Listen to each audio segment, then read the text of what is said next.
with IBS can affect more than just your gut. It can impact on your relationships, work, your exercise, and your mental health. Many people just don't really realise how IBS is holding them back. Maybe it's leading you to feel very frustrated and isolated, which could be also affecting your mental health. Maybe you're avoiding social plans and struggling to get promotions at work because you're feeling under the weather all the time.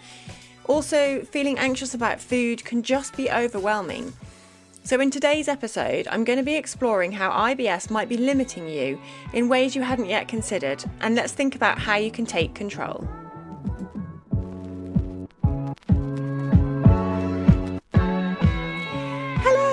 Welcome to episode 72 of the Inside Knowledge podcast for people with IBS. I'm Anna Mapson. The reason I picked this topic this week to focus on how IBS might be holding you back or the things it's stopping you doing in life is not to go on about how bad it is, but just to bring out some of the key points that I see with my clients often that maybe you don't even realise how much this condition is affecting your life.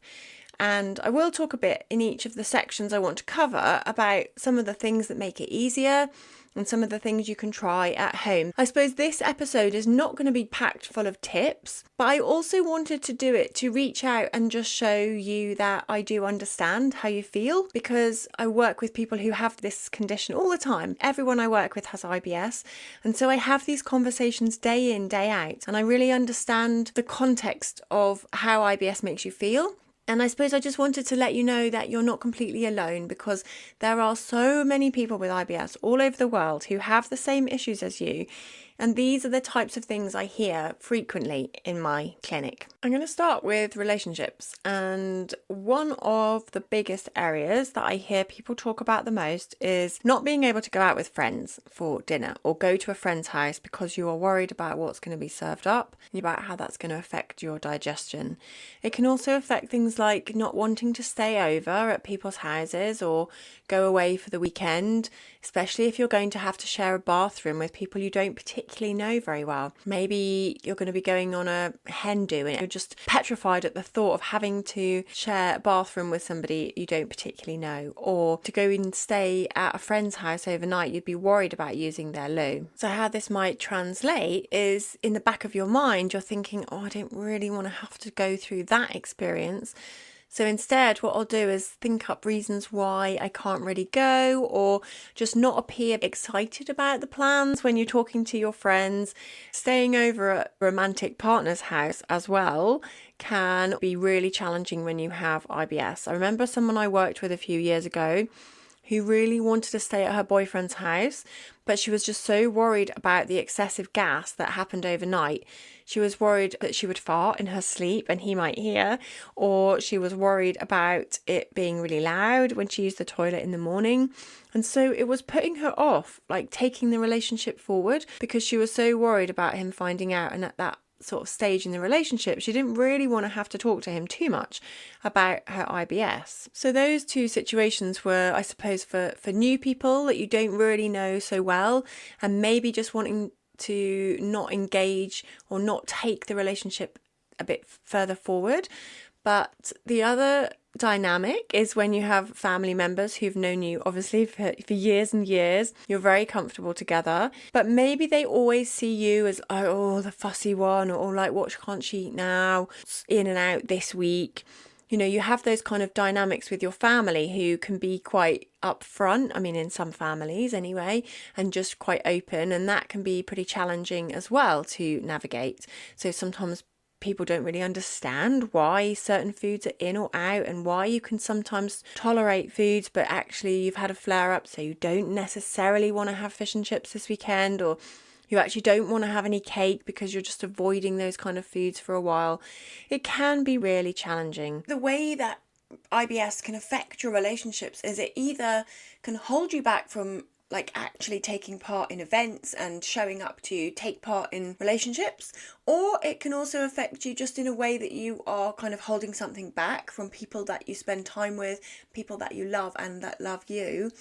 And you feel like there's a little bit of a barrier in between you because of how you're feeling physically.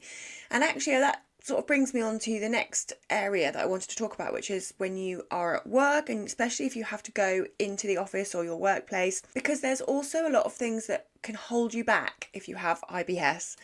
Sometimes people don't want to go for a different job where it means they would have to travel for a little bit longer each morning, because traveling in the car or on a train can be very stressful, especially if you think you might need the toilet suddenly, or you're just struggling to organise yourself in the morning with how long it takes you to go to the toilet, eating your breakfast, all of those things, scheduling in feels difficult. So sometimes people avoid going for promotions at work or changing jobs because of the logistics, and how IBS morning routine particularly is also going to be a problem.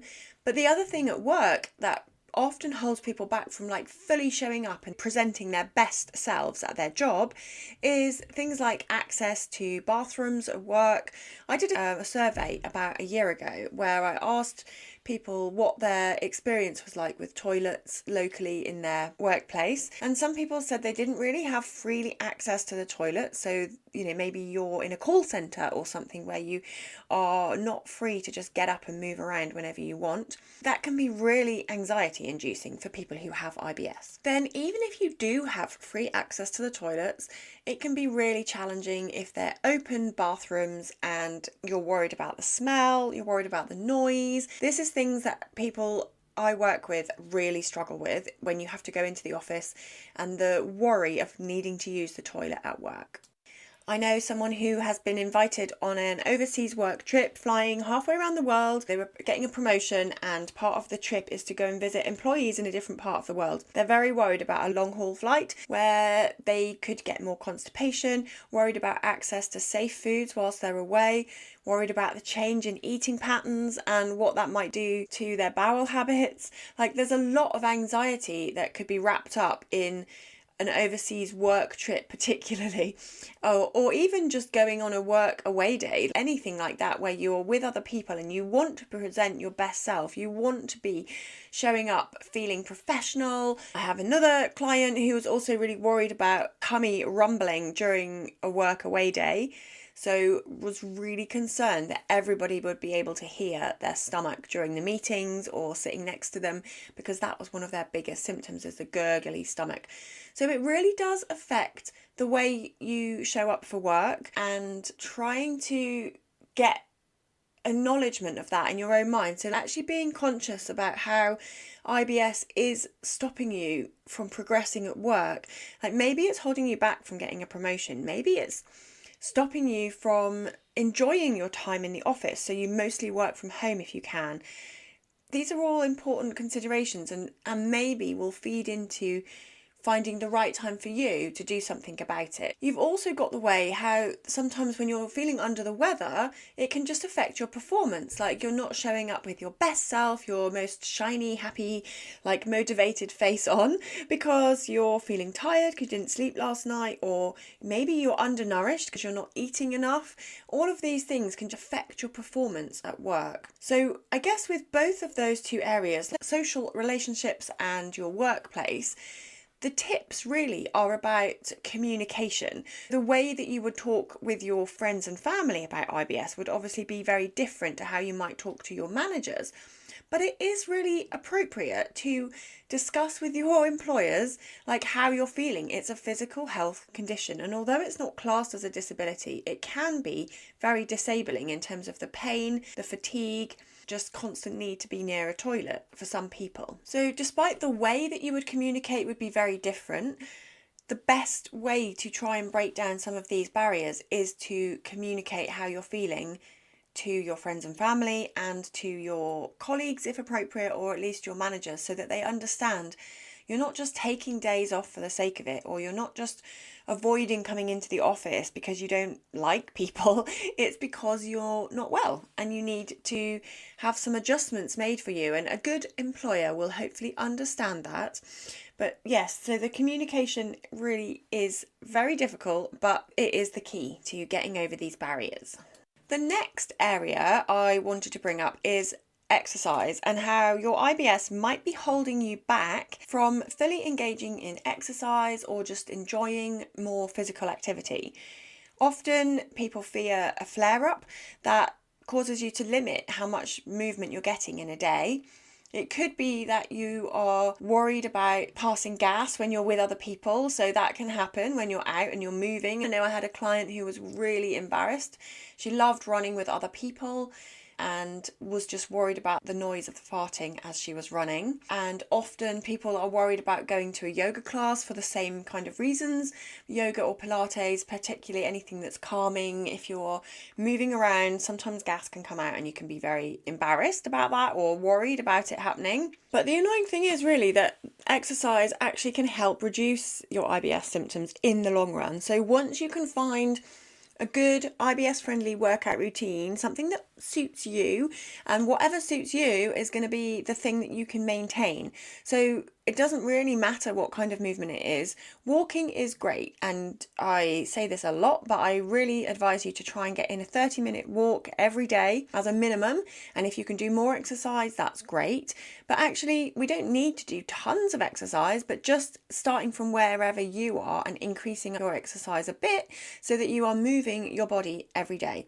It has a great impact on your mental health, your sleep, and your gut as well. So there's lots of reasons why exercise is good, but I really see this quite a lot in my clients, that IBS is holding you back from engaging in exercise, partly because you don't have enough energy, or you finding it hard to maintain the consistency to be able to go to the gym frequently or turn up to that class every week. So obviously a big one with IBS is how it can affect your nutrition. IBS definitely affects the way you eat, and that is one of the biggest things that we see. But you might not know that IBS can lead you to have nutrient deficiencies or disordered eating patterns if you don't take care of it. And this is something I'm seeing more frequently with my clients, is that actually by over restricting the types of foods that you eat, it's leading you to miss out on key nutrients that are needed for maintaining your energy balance, for helping you with healthy skin, for helping with your mental health. Key nutrients that people with IBS are often low in include iron, vitamin B12, vitamin D, sometimes could be zinc as well. So depending on what you're eating and what you're restricting, and also your own genetics and physiology, you might be low in some of those things. There could also be a lot of other things, especially if you have other restrictions on your diet, like being vegetarian or vegan or gluten-free or something like that. There will be even less foods that are feeling safe and that you can eat on repeat. So I've already talked about how anxiety about eating and what you're eating can really affect social situations. So you often miss out on that from a social point of view, but also that people can skip meals, because if you do want to go out, you say, oh, I'll go out, but I just won't eat. So therefore you're skipping meals. Or you say, oh, I'm going to go out later, so I don't want to eat all day so that I do have a flat stomach or I'm not massively bloated by the time I get to the restaurant. These kind of things can make your symptoms worse. So erratic eating patterns are not great for IBS. And really, until you know what your food triggers are, it is going to be a guessing game, and that is where it leads to more and more restrictions, because you cut the last foods out that caused you a problem. And if it was a mixed meal with lots of different foods in it, you don't really know which of the foods it was. And you go therefore cutting more and more foods out until you don't have a very varied diet anymore. So it can lead to, like I said, these nutrient deficiencies, or what I also see quite a lot is anxiety about food, anxiety about eating, and to the point where people feel very fearful for trying new foods, and that in itself can cause IBS type symptoms. So we know, when you're really stressed and nervous, you get this fight or flight response. It's putting us into danger mode, and our body is not prioritizing digestion when you feel like that. It's got a knock-on effect as well. So there's some things to explore perhaps for some people, is how your food fear might be starting to rule your life more than you want it to. For anyone who hasn't yet tried the low FODMAP diet, that is another solution that you can try. And I have a course that you can follow which guides you through how to do the FODMAP diet, what you can eat and what you should cut down on for the restriction phase. And then it walks you through exactly how to do the reintroduction so that you do not get stuck on a low FODMAP diet, and it takes you back to eating as broad a diet as possible. That is just one option or one way of managing your food intake.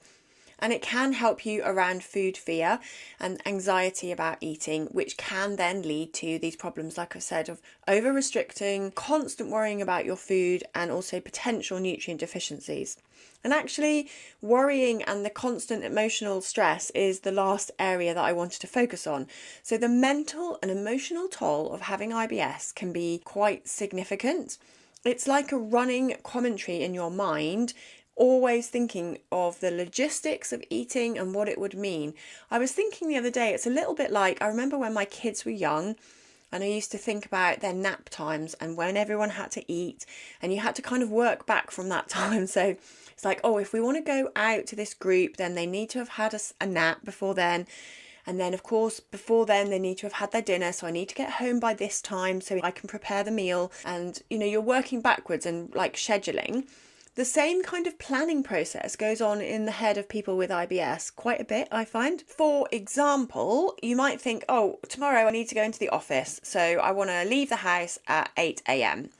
That means I need to get up enough time to have my breakfast, in order to sit on the toilet multiple times, maybe in order to have a bowel movement before I go to work, because you don't want a chance having to have it at work, which means you need to get up at, say, 6:30. You also need to allow time to go on the toilet, but often to get a good bowel movement, you need to, have a coffee before that. You need to do a little bit of exercise. You need to make sure you've done some mindfulness or whatever that helps you go. Sometimes those kind of panics are like the running commentary in your head is just like an extra area of organisation that people do not realise that you've got. And that mental toll just adds up. Like I was saying, I remember with the kids when they're young, like it's constant thinking about, oh, well, if I've got to do this first, then I need to do that next. And what happens if this happens? You're just like worrying all the time about how things might pan out. And it is logical that your brain has got that running commentary, because if you think you've had some bad experiences in the past, and that is why you have this ongoing anxiety about eating, about needing to use the toilet and where and when it will happen, because it's not worked out well in the past, and that is why your brain is trying to keep you safe.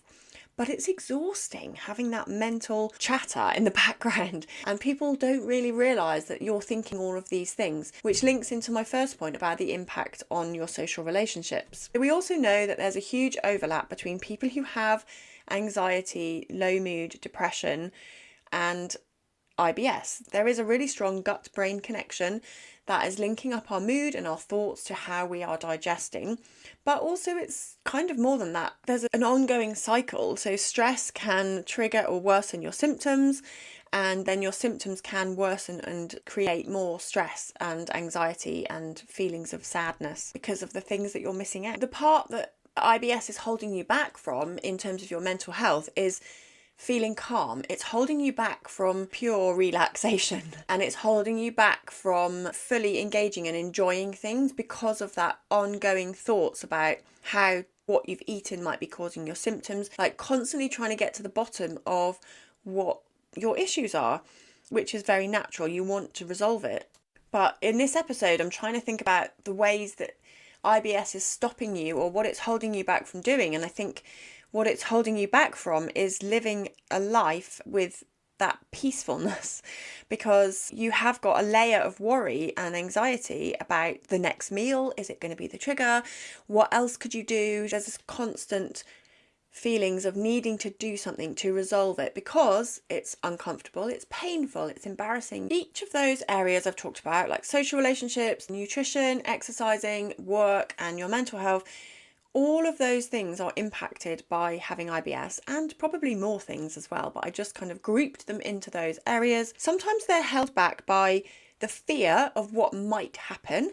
You're worried about being embarrassed if something did happen at the office, about a noise or a smell, something might happen.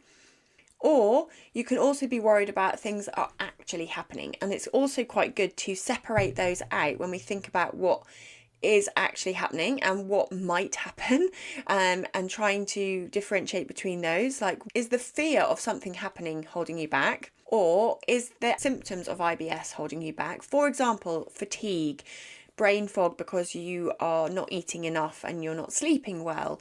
Or is it the pain that's really keeping you in bed? Those things are actually happening right now. Maybe, not saying that they are, but maybe they're holding you back right now. And maybe you're also worried about the fact that you might have a flare-up if you did something. The fact is that IBS does affect all of these different aspects of your life. And I hope this episode hasn't been too depressing. I don't want to just highlight all the things that are going wrong and that could be a problem in your life. Maybe they don't all affect you, and I hope they don't. But I also want to try and highlight these things because people don't necessarily always realise what the consequence is of living with IBS that isn't being treated, or you haven't got a management plan for it. If you feel like you do want help though with your IBS, then I work with people over 3 months and I guide you through how to find the right diet for you, how to change the way that IBS impacts on your life so that you can fully show up and you can start engaging properly with meals out with friends, with getting back into the office a few more days a week. Those kind of things really make a difference and help you to feel like you're getting somewhere in your life rather than IBS is holding you back. So if you want to talk to me about working with me, then I have this 3-month gut reset and you can apply to work with me via a link in the show notes or on my website. Thank you very much for listening to this episode of The Inside Knowledge. Better digestion for everyone.